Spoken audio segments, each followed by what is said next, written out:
Don't forget to like the video, share your thoughts in the comments, and subscribe to stay updated with our latest videos. Here's a list of 3 singers who don't like Harrison.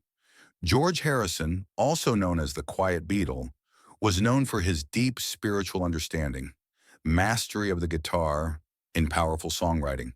He played a big role in bringing Indian music and culture to the Western music scene, especially through his partnership with sitar maestro Ravi Shankar, which made Indian instruments and music styles more accessible to a wider audience.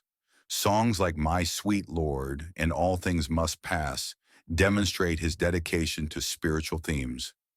Harrison pushed meditation, mental peace, and self-discovery by using his fame to get the word out. His interest in spiritual topics improved his music and inspired many fans and other artists to go on similar journeys after the Beatles broke up. Harrison had a lot of success as a solo artist with his triple album, All Things Must Pass, released in 1970. It is thought to be one of the best solo albums by a former Beatle, and it produced hits like My Sweet Lord and What Is Life Solidifying? The reputation of Harrison as a strong solo artist. Harrison had a big effect on modern music, including rock and world music.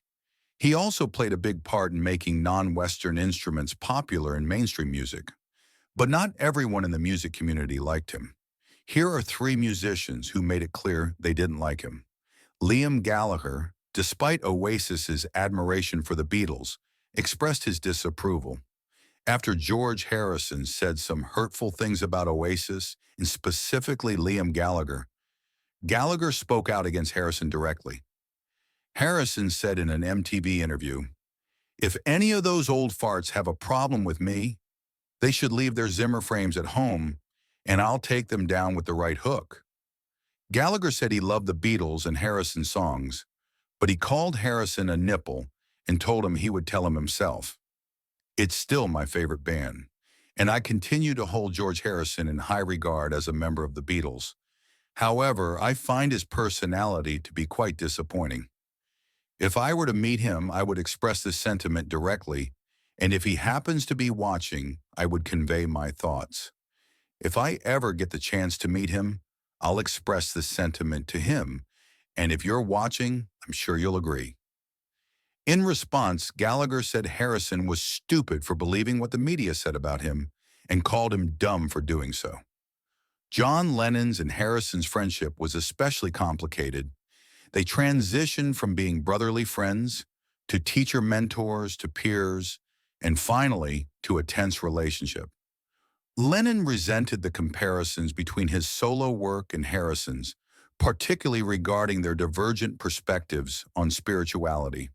He thought the comparisons were pointless, noting that Harrison was a Hindu but criticized religion in many songs.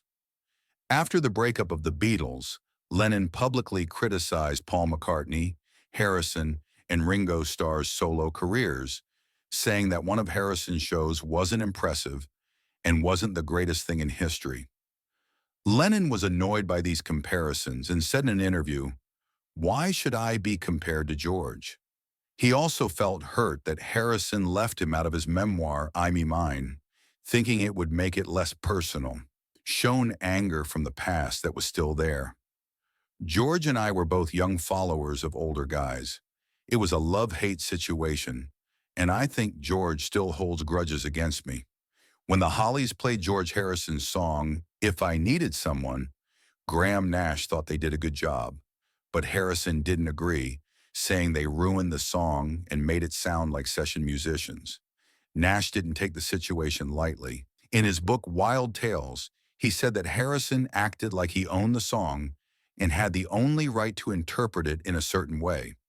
He also told readers that the Beatles had done cover versions of the song before.